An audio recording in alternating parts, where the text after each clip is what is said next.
من الشيطان الرجيم بسم الله الرحمن الرحيم السلام عليكم ورحمة الله تعالى وبركاته الفاتحة أعوذ بالله من الشيطان الرجيم بسم الله الرحمن الرحيم الحمد لله رب العالمين الرحمن الرحيم مالك يوم الدين إياك نعبد وإياك نستعين اهدنا الصراط المستقيم صراط الذين أنعمت عليهم غير المغضوب عليهم ولا الضالين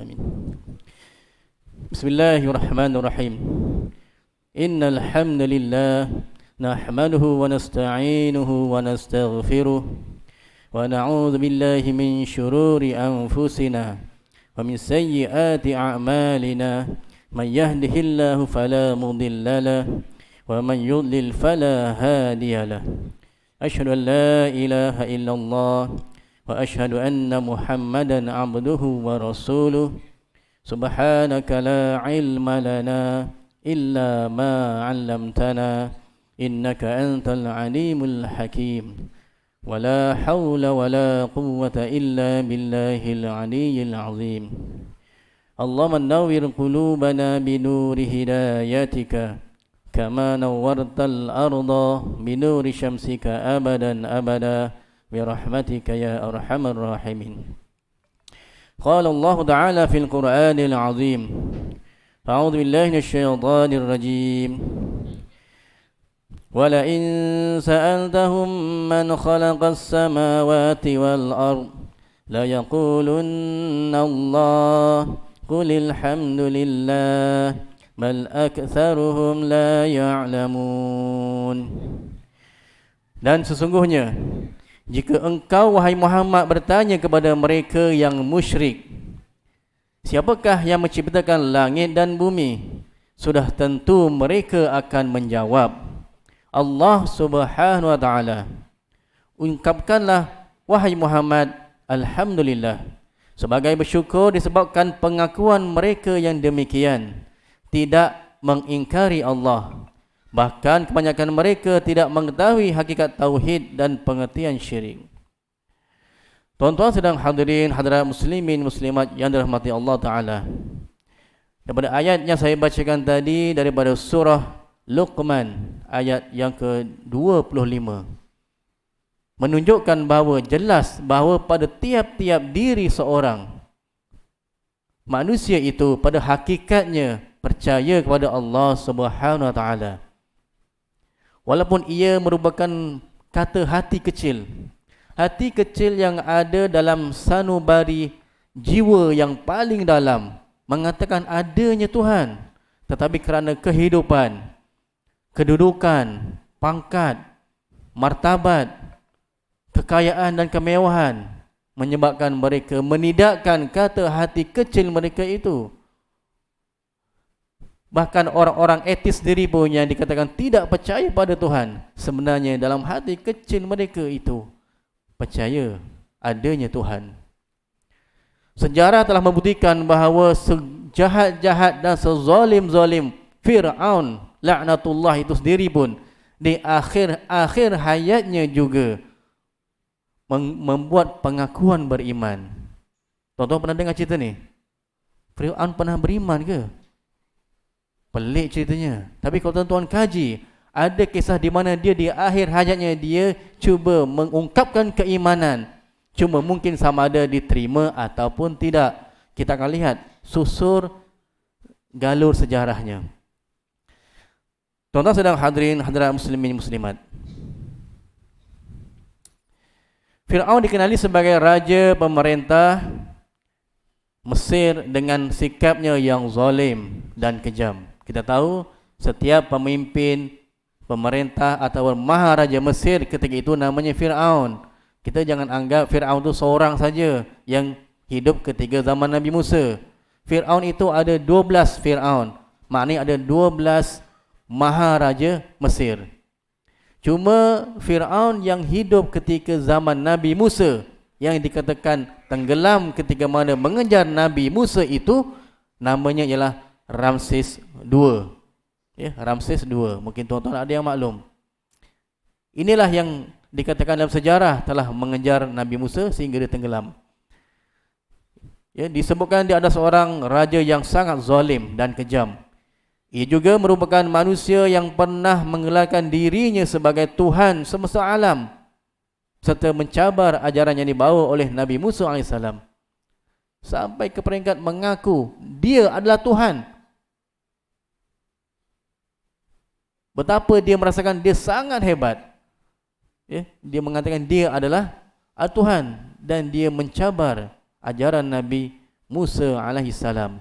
Dan perkataan ini diungkapkan oleh Allah Ta'ala dalam surah An-Nazi'at ayat 24 yang berbunyi, A'udzubillahi minasyaitonirrajim. Faqala ana rabbukumul a'la. Dengan berkata, akulah Tuhan kamu yang tertinggi, yang merujuk kepada kata-kata Fir'aun bahawa akulah Tuhan, tidak ada lain melainkan aku adalah Tuhan semata-mata. Ya, Fir'aun. Selain itu, Fir'aun dengan sifat sombongnya dan memperolok ajaran yang dibawa oleh Nabi Musa AS. Fir'aun memerintahkan Haman. Ya, Haman ini adalah salah seorang pembesar zaman Fir'aun. Ya, itu nama-nama yang biasa kita dengar. Fir'aun, Haman, Qarun.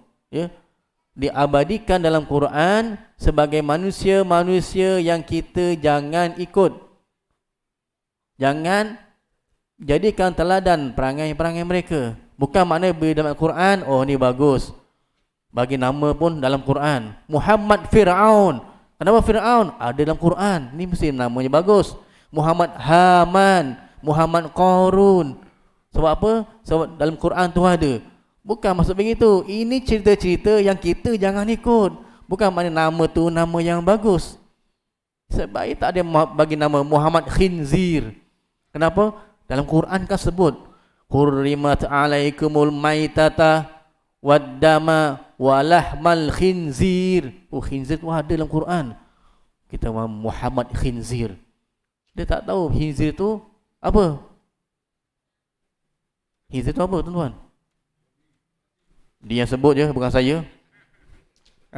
Abang Lokman yang sebut. Memang namanya babi, nak macam mana? Takkan nak sebut lain pula. Nak BABI, bunyinya tetap itu juga. Tu kadang-kadang bila kita di sekolah mengajar murid, makanan yang daging yang haram dimakan, daging babi. Ish, ustaz cakap babi, dosa. Habis saya nak cakap apa? Habis cakaplah khinzir. Khinzir tu dengan babi tak sama ke? Sama juga. Kenapa kamu tak cakap anjing tu jadi kalbun saja? Yang tak boleh, tuan-tuan, membabikan orang tu tak boleh. Kita tegur ataupun kawan-kawan tegur, oh pucut babi kau. Itu tak boleh. Itu dah membabikan orang. Terkejut babi dekat zoo negara atau dekat hutan, nama disebut. Itu tak boleh. Tapi kita bila mengajar murid tentang binatang yang haram, ya, yang najis mughalazah, memang namanya babi. Kena jelas supaya budak faham. Ya.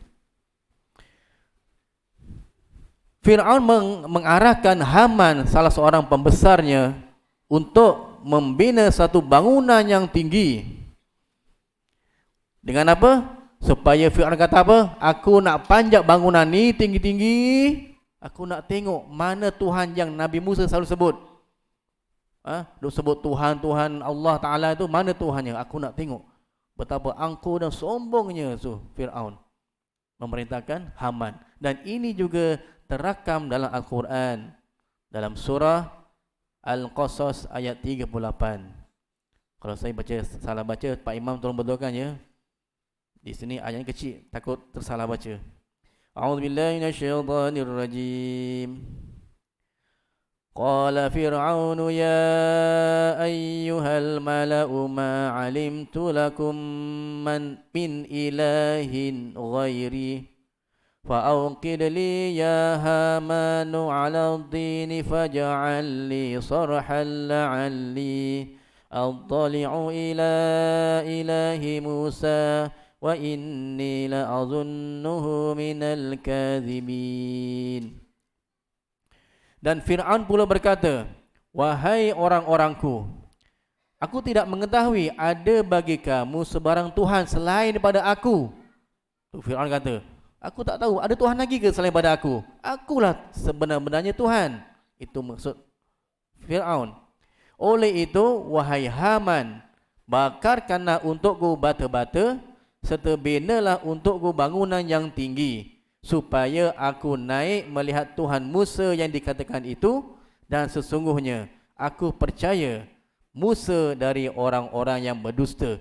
Dia pula klaim Musa itu pembohong. Dia nak kata aku panjat dah pasti tak akan nampak Tuhan. Maknanya Musa itu pembohong. Itu kata Fir'aun. Ya. Isu tinggi bangunan ini sebenarnya ada didebatkan di media sosial. Kalau tuan-tuan perasan tak perasan je, ya, ustaz-ustaz yang ada di media sosial membincangkan, ada yang kata tinggi bangunan itu yang dibina 15 km tingginya. Ada ustaz yang lain mengatakan tingginya 8 km tingginya. Saya tak nak membahaskan berapa tingginya, 15 ke 8 ke, tetapi tentang cerita Haman disuruh bina bangunan tinggi itu betul. Memang ada dalam Quran surah Al-Qasas ayat 38. Cuma tingginya tidak disebutkan betapa tingginya. Cuma saya nak bayangkan kalaulah tuan-tuan melihat 15 km betapa tingginya tuan-tuan. Kalau 15 km, Masya Allah tingginya. Kalau 8 pun tinggi tuan-tuan. Sedangkan sekarang bangunan tertinggi di dunia di mana tuan-tuan? Mana bangunan tertinggi di dunia sekarang ni? Ya? Meru, Dubai, kan? Yang buruj kan? Itu pun 1 point berapa kilometer saja tingginya. Yang telah dijadikan lokasi filem, ya, Mission Impossible, lakonan Tom Cruise. Tuan-tuan tahu tak ni? Kau tak tahu? Allah Akbar, tuan-tuan bagus semualah, tak tengok TV ya. Semua soleh, alim, baca Quran hari-hari. Ya. Ustaz pula duk cakap pasal Tom Cruise. Siapa Tom Cruise? Tom Cruise ke Tom Gemuk? Ya, Tom Cruise. Ya, itu bangunan tu tertinggi di dunia. Pun dah betapa tingginya, Masya Allah. Kalau kita bayangkan 8 km, 15 km, tak tahulah. Tapi kita tak bahaskan itu. Yang kita bahaskan adalah tentang bagaimana Fir'aun dengan sombong dan angkuhnya menaiki bangunan yang tinggi untuk melihat Tuhan Nabi Musa, dan dia kata confirm tak akan nampak, dan Nabi Musa adalah pembohong lagi pendusta. Baik. Kita teruskan kisah bagaimana Nabi Musa dikejar oleh Fir'aun. Ketika mana Nabi Musa dan pengikutnya di kalangan kaum Bani Israel melarikan diri daripada kekejaman Nabi Musa dan tenteranya. Sampai di pantai Laut Merah, ketika itu dah tak boleh nak buat apa tuan-tuan. Nak teruskan perjalanan, di depannya adalah laut. Nak kembali ke belakang, sudah pasti akan mati dibunuh oleh tentera Fir'aun. Maka dengan mukjizat dan keberkatan Nabi Musa, tongkatnya itu diketuk di atas lautan. Terbelahlah Laut Merah itu menjadi 2 bahagian, dan ada laluan di dasar lautan itu untuk untuk Nabi Musa dan pengikutnya melarikan diri sampai ke seberang sana. Dan sampai seberang sana, Nabi Musa ketuk sekali lagi, tertutuplah laut itu. Dan ketika itulah Fir'aun dan tenteranya mati lemas. Dan di sinilah kisahnya bagaimana Fir'aun itu akhirnya mengatakan keimanan setelah dia dalam keadaan yang dah tak dapat buat apa-apa dan dia pasti akan mati. Masa tu barulah keluar kata hati kecilnya bahawa aku beriman dengan Tuhan yang disembah oleh kaum Bani Israel, dan aku di kalangan orang-orang yang berserah. Wa ana minal muslimin. Fir'aun yang begitu kejam, yang tak percaya pada Tuhan, yang dia sendiri mengaku dia Tuhan, akhirnya di akhir hayatnya pun dia mengatakan beriman pada Allah Ta'ala. Dan perkara ini dirakamkan juga oleh Allah Ta'ala dalam Al-Quran, surah Yunus ayat 90. Maknanya cerita ni bukan cerita kosong tuan-tuan. Semua ada bukti dalam Al-Quran. Mana ada handphone boleh buka, boleh tengok. Ya, surah Yunus ayat yang ke-90. A'udzubillahi minasyaitonirrajim. وجاوزنا ببني إسرائيل البحر فأتبعهم فرعون وجنوده بغيا وعدوا حتى إذا أدركه الغرق قال آمنت أنه لا إله إلا الذي آمنت به بنو إسرائيل وأنا من المسلمين.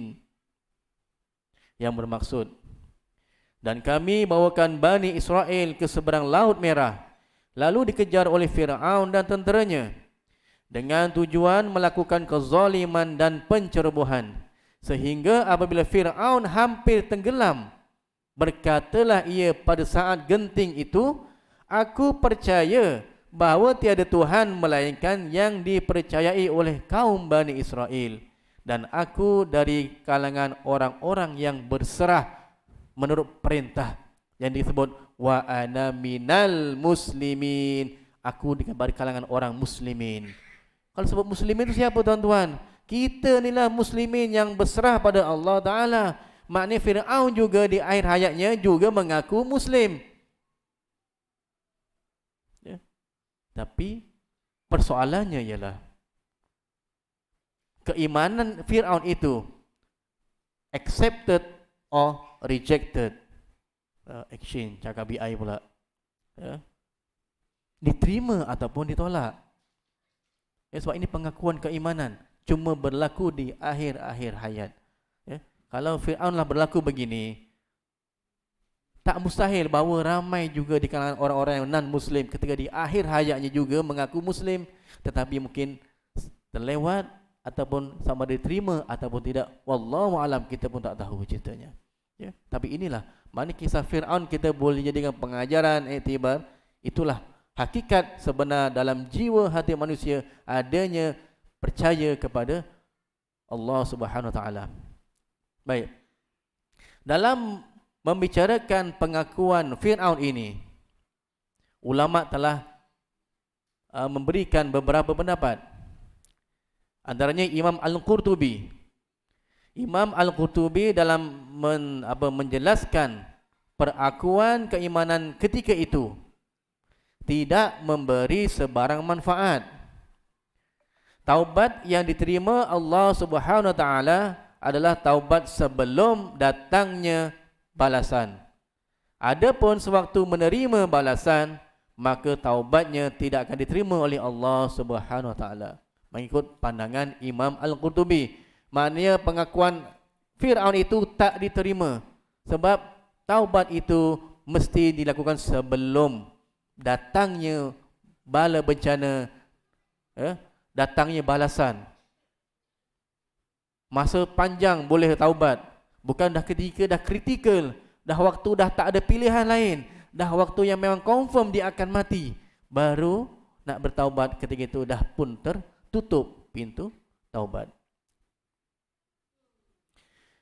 Kemudian menurut Syekh Al-Maraghi menyebut, ketika Fir'aun menyebut kata-kata taubat tersebut, ketika itu telah terputusnya waktu taubat. Ini kerana ketika ia mengungkapkan keimanan, dirinya berada dalam keadaan tidak dapat berbuat apa-apa ketika itu. Sebab apa? Sedang menerima balasan daripada Allah Subhanahu Wa Taala. Maknanya Imam Al-Qurtubi dan Imam Syekh Al-Maraghi berpendapat dengan pendapat yang sama, iaitu taubat Fir'aun tidak diterima. Ya. Walaupun dia mengungkapkan wa ana minal muslimin, dan aku ni daripada kalangan orang yang beriman, muslimin, tetapi sudah tertolak. Baik. Justru bukti bahawa taubat Firaun tidak diterima oleh Allah SWT kerana Allah sendiri menceritakan. Rupanya dalam ulama memberi pendapat tentang taubat Firaun, rupanya Allah jawab juga dalam Quran tentang taubat Firaun ini. Dan Allah sendiri menceritakan dalam surah yang lain,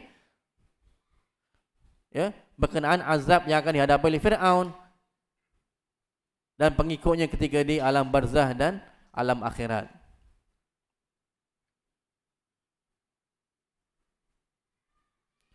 Begini, ya.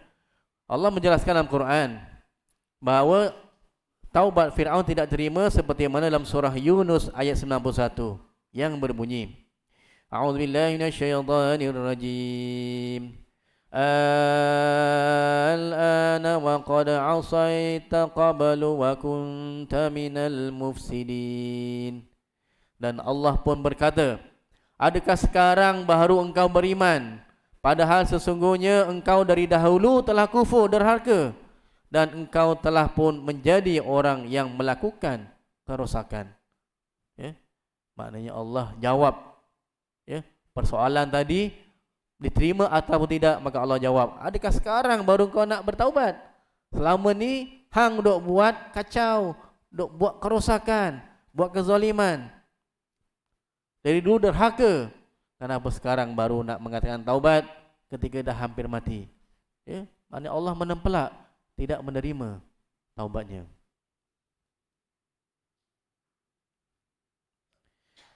Dan Allah juga menerangkan lebih lanjut dalam surah Ghafir ayat 46.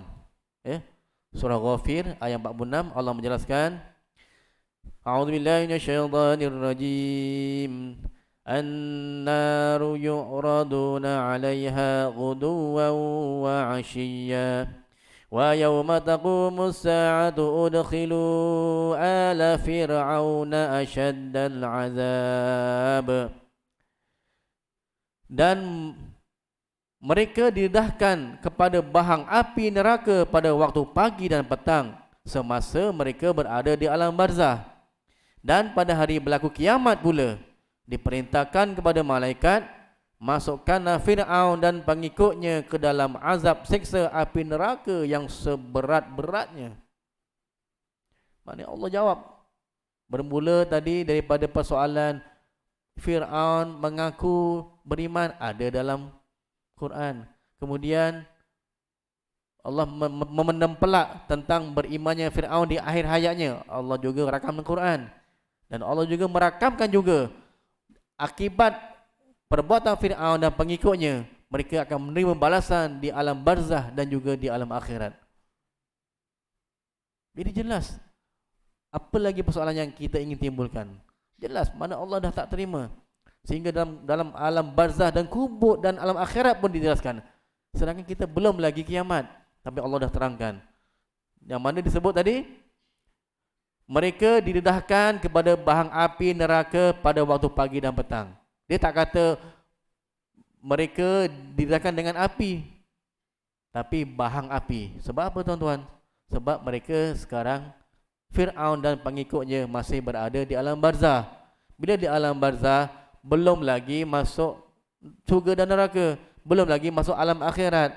Maknanya bahang api neraka telah sampai ke dalam alam barzah, di dalam kubur mereka.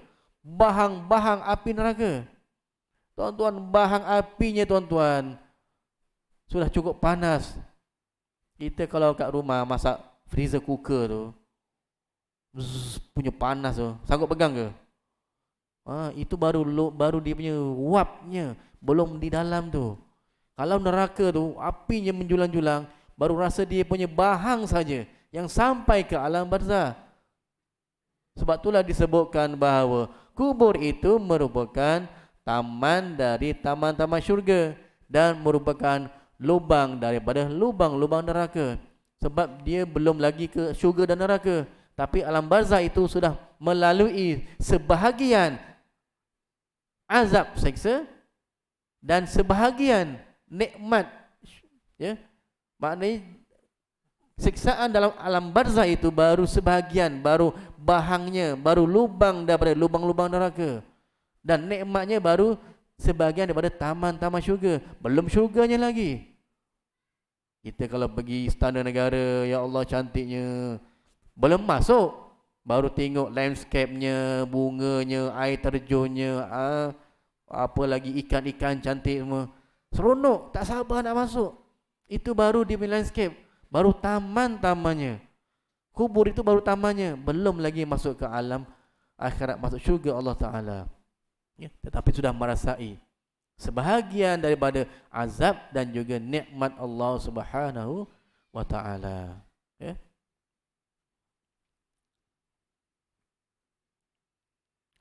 Berbalik pada persoalan di atas dan penjelasan yang diberikan, dapat kami simpulkan di sini bahawa Fir'aun sempat mengungkapkan keimanan kepada Allah Subhanahu wa Ta'ala dalam keadaan ia hampir mati tenggelam di Laut Merah yang dibelah oleh Nabi Musa alaihissalam.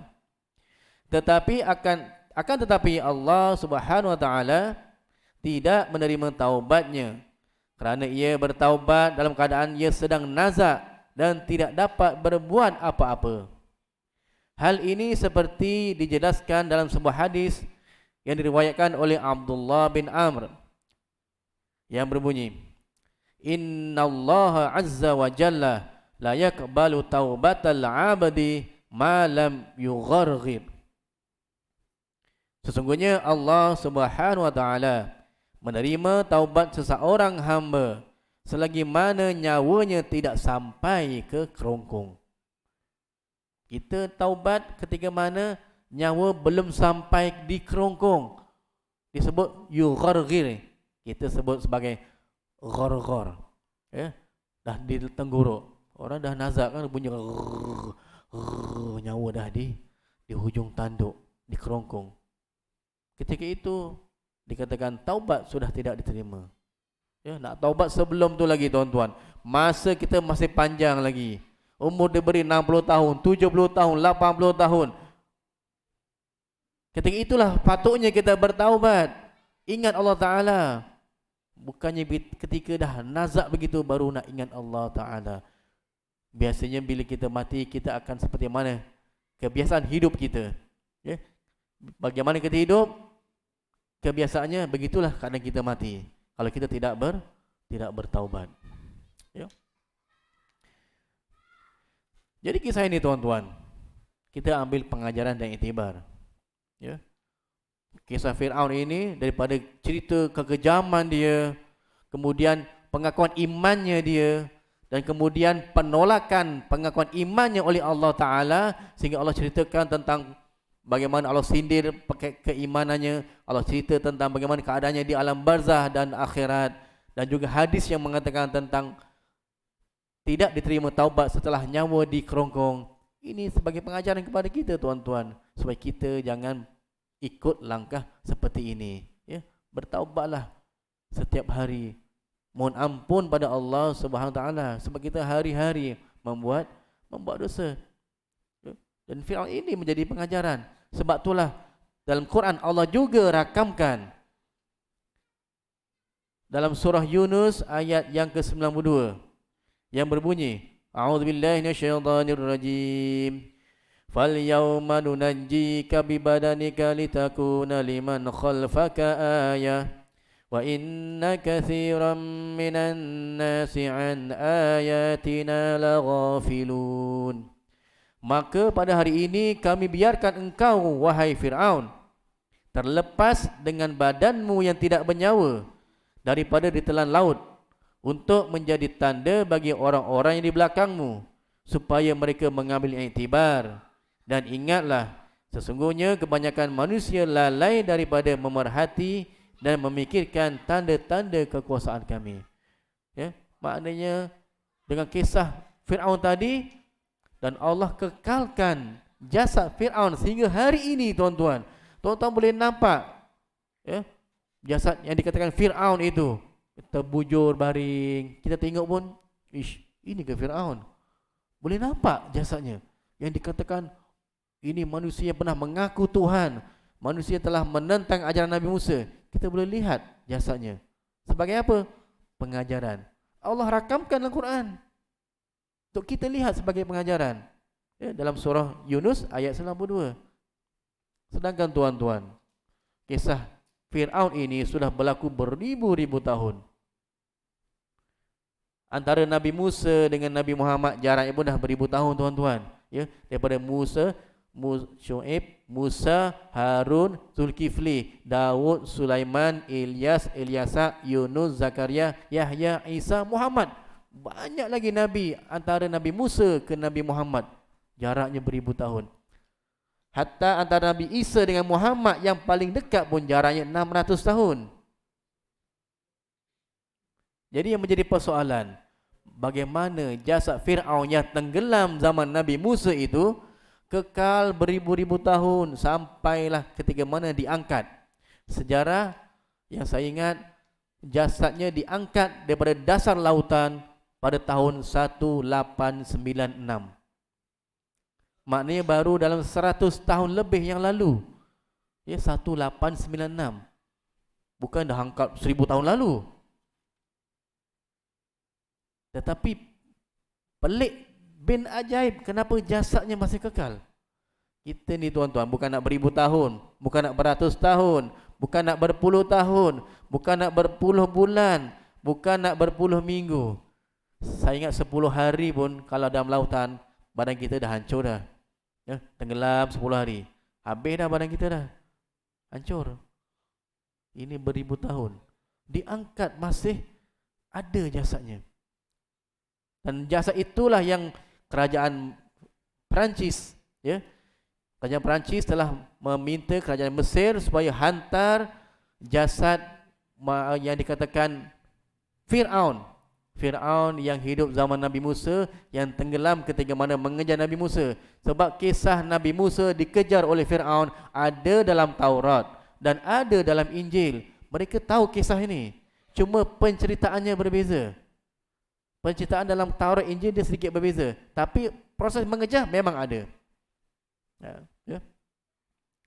Hantar ke kerajaan Perancis dan dikaji oleh seorang pakar di Perancis yang bernama Profesor Dr. Maurice.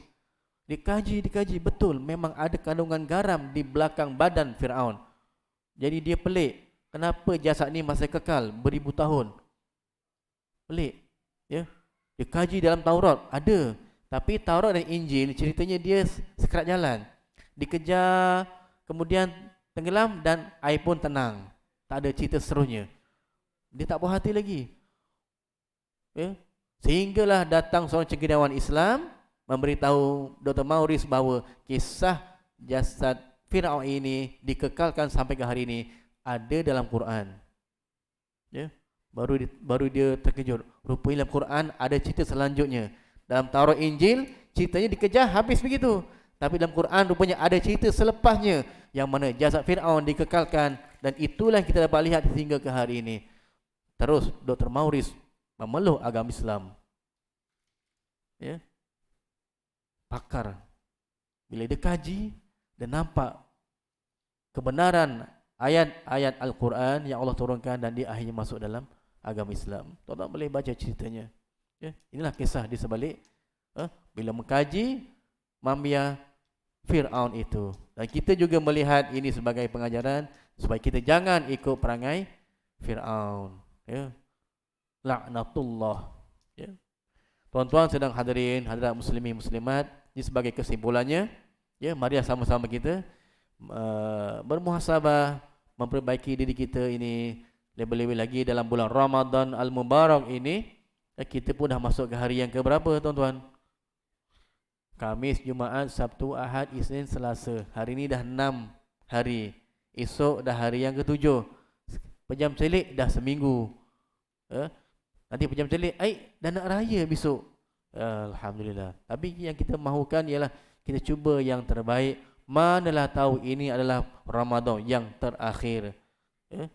Ramadan yang terakhir. Kalau jumpa lagi akan datang, Alhamdulillah. Kalau tak jumpa, innalillah lah. Ya. Ini yang terakhir. Jadi kita cubalah yang terbaik. Ya.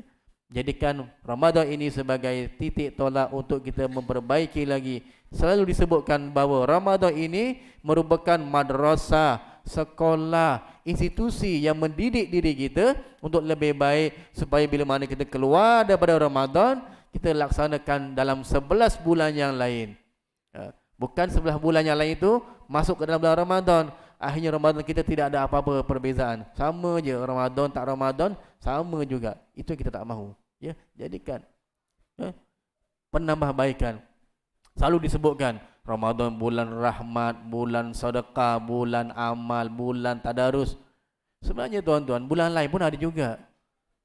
Ya, sebab tu ada yang mempertikai. Kenapa selalu sebut Ramadan ini bulan ibadat, bulan sedekah, bulan tadarus? Yang sepatut kita sebut Ramadan ini bulan menambah nilai tadarus, menambah nilai sedekah, menambah nilai amal ibadat. Sebab bulan lain juga ada sedekah, ada juga amal ibadat, ada juga tadarus. Kalau kita cuma gunakan Ramadan sebagai bulan tadarus, maka itulah jadinya tadarus hanya bulan Ramadan. Dia akan jumpa lagi tadarus pada Ramadan akan datang, 11 bulan langsung tak buka Quran. Ya? Jadi bila berulang-ulang baca, susah nak menambah baik sebab ditutup sepanjang 11 bulan. Wallahu alam. Yang baik kepada Allah SWT, yang lemah di saya sendiri. Mudah-mudahan kita sama-sama mengambil iktibar daripada apa yang saya sampaikan untuk diri saya sendiri dan juga tuan-tuan. Wallahu alam. Kita tutup dengan bacaan tasbih kafarah dan surah Al-Asr. Subhanakallahumma bihamdi, subhanakallahumma bihamdika, asyhadu an la ilaha illa anta, astaghfiruka wa atubu ilaik.